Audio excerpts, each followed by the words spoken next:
Ressou meus elétrons, tudo positron? No vídeo de hoje a gente vai conversar sobre um assunto extremamente relevante e presente no nosso cotidiano, que é a fissão nuclear. Vamos lá? Pessoal, a fissão nuclear nada mais é do que a quebra de um determinado núcleo instável. Então, fissão quer dizer quebra. Então, eu estou quebrando um núcleo e estou transformando em dois núcleos menores e mais leves. Quando você tem essa quebra do núcleo, você libera nêutrons. Então, esses nêutrons encontram outros núcleos também instáveis e gera sua fissura, sua fissão. Bom, são poucos átomos que sofrem esse fenômeno. Por exemplo, o urânio 235 e o plutônio. Galera, olha aqui como é que funciona. Você tem um nêutron, tá? E esse nêutron, quando atinge o núcleo instável, ele vai quebrar esse núcleo em dois núcleos menores. E esses núcleos menores vão ter o quê? Uma certa energia. E além disso, você vai ter o quê? A liberação de dois nêutrons. Então, a fissão nuclear, você quebra um núcleo, libera dois núcleos menores e dois nêutrons. Por exemplo, é o que acontece com o urânio 235. O urânio 235, quando recebe um nêutron, ele vira o urânio 236, que é muito instável, aí ele quebra. Quando ele quebra, ele vai virar o bário 141, o criptônio 92 e vai liberar mais 3 nêutrons. Super tranquilo, né? Pessoal, quando a gente fala de fissão nuclear, a gente pode falar também de energia nuclear. O que é isso? É um tipo de energia que é obtida a partir da transformação de matéria em energia, usando aquele princípio lá da relatividade do Einstein. E igual a mc ao quadrado. Então, a gente está transformando uma certa quantidade de massa em energia. E essa transformação é rotineiramente observada em usinas nucleares ou em bombas atômicas. Então, aqui eu estou colocando uma chargezinha para vocês entenderem um pouquinho. Então, o cara fala assim: quer dizer então que massa se transforma em energia? E o Einstein fala: e vice-versa. Ou seja, a energia se transforma em massa, o que acontece, por exemplo, nos alimentos. Bom, mas como é que funciona essa energia nuclear em si? É o seguinte: você tem um nêutron e esse nêutron colide com um determinado átomo. No momento que ele colidir com esse átomo, ele vai gerar tanta energia que o átomo vai romper, ou seja, ele vai fissurar, vai ocorrer a fissão. E no momento que ocorre a fissão, você libera o quê? A gente já viu átomos menores e dois nêutrons. E esses nêutrons vão reagir com mais dois átomos, gerando assim uma reação em cadeia ou reação em cascata, que é quando você, com um único nêutron, consegue desenvolver uma reação diversa, uma reação consequente.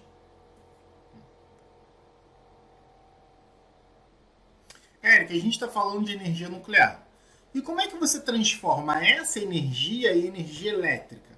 Bom, você transforma através de uma usina nuclear. Como é que funciona essa usina, Érica? Olha aqui. O que a gente tem? Aqui eu vou colocar para vocês o esquema de uma usina nuclear. Bom, o esquema é o seguinte.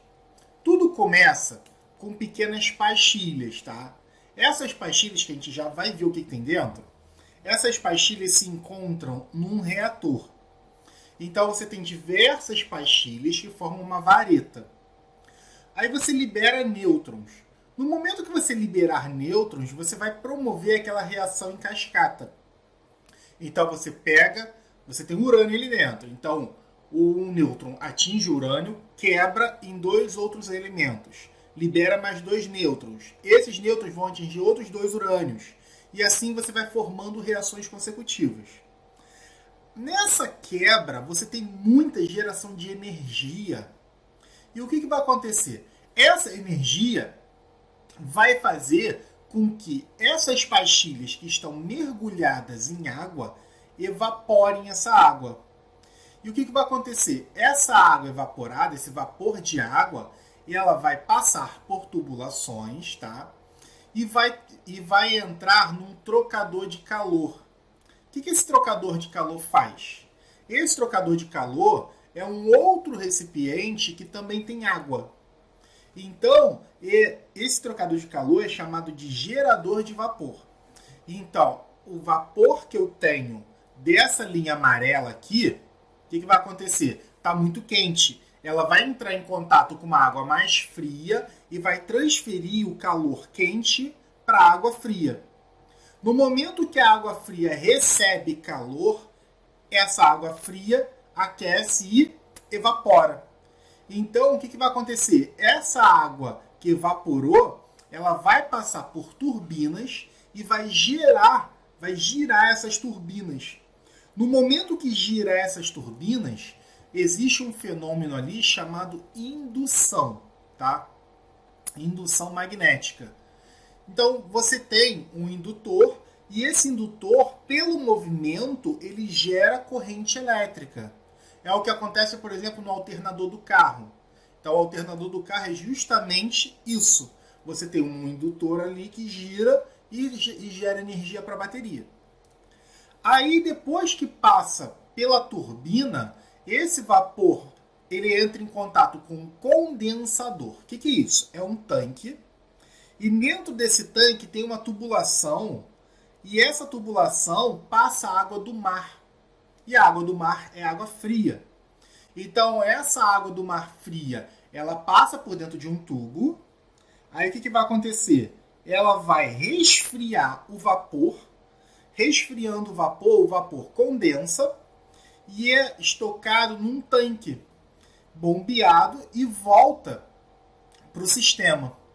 Ou seja, eu tenho trocas de calor. Então, a energia nuclear, resumindo, você tem a quebra do núcleo, fornece energia, evapora a água, que gira uma turbina e depois é resfriada voltando para o sistema. Eric, a água é radioativa? Não. Em momento nenhum, a água do mar tem contato com a água que foi resfriada no núcleo, tá? Você tem um processo intermediário, que é esse aqui em azul. Então, a água que tem contato com as pastilhas são em amarelo. A água em azul é o intermediário, que também não tem contato com a outra. E você tem a água do mar, que é trocada aqui em verde.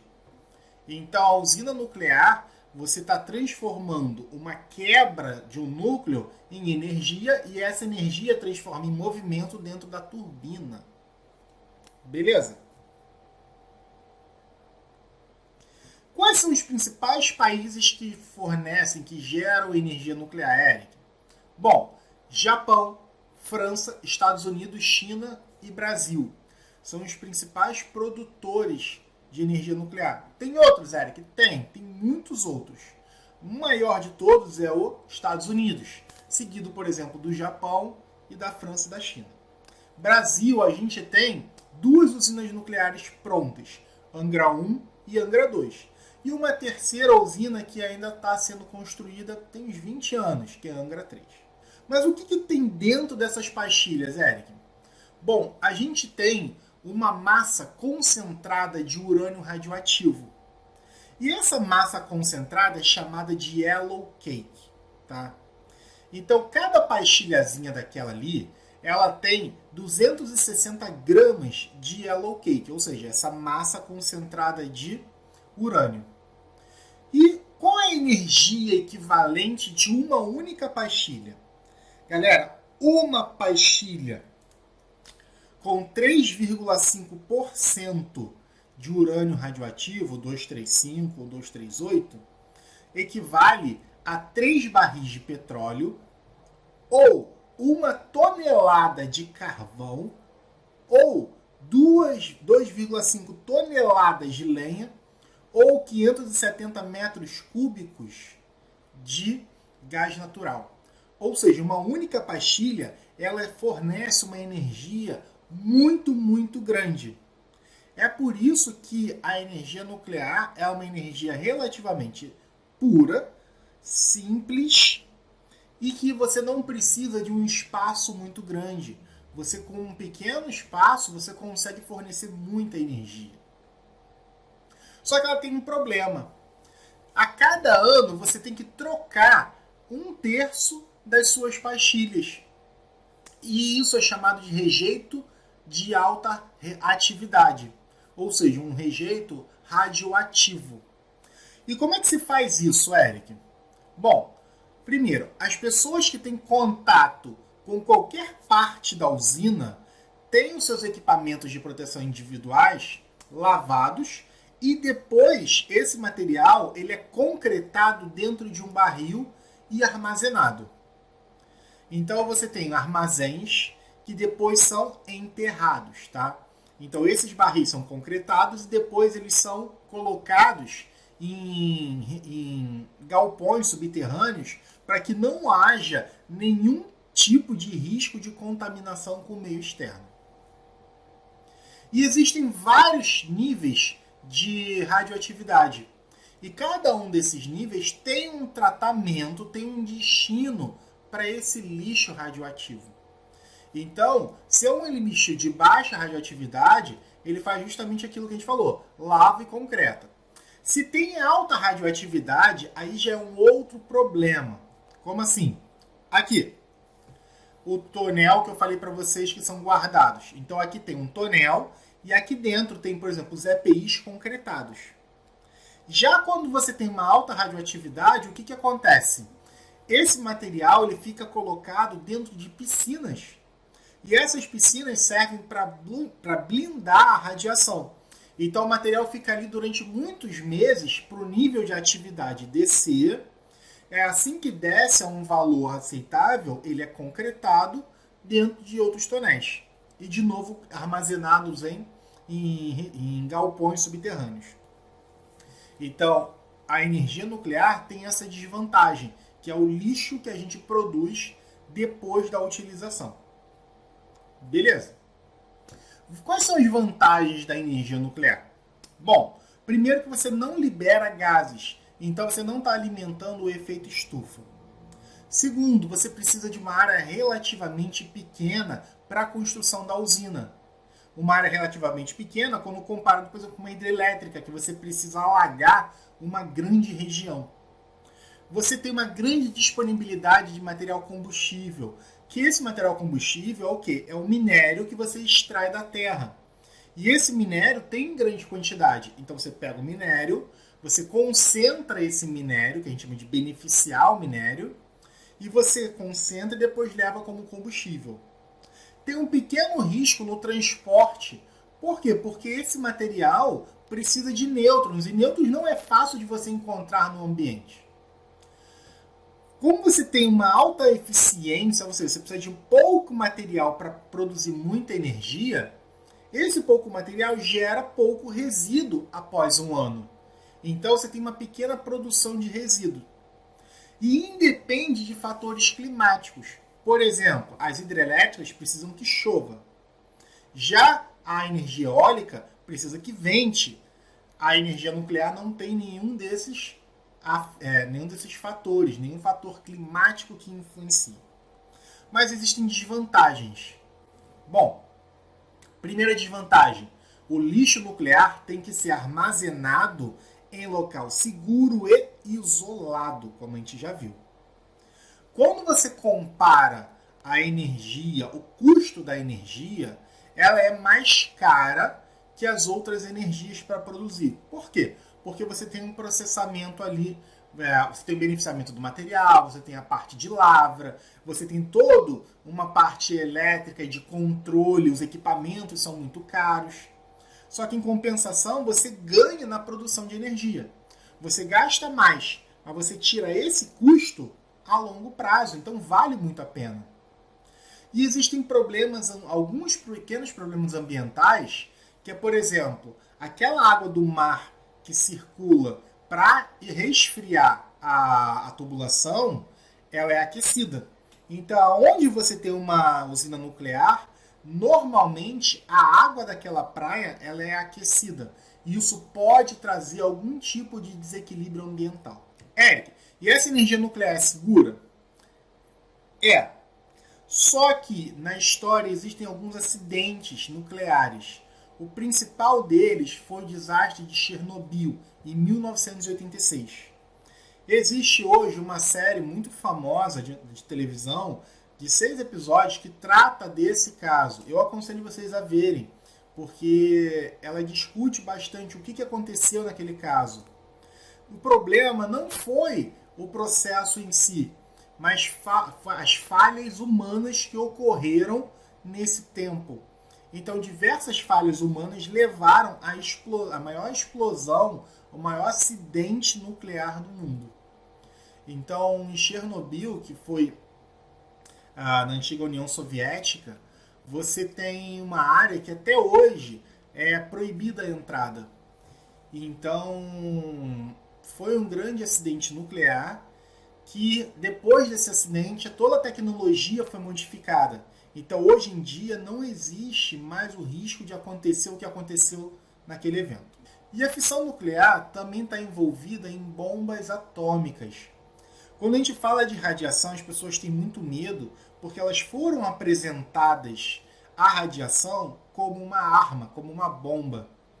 Então, quando você tem na Segunda Guerra Mundial lá a bomba de Hiroshima e Nagasaki, você tem bombas de fissão nucleares.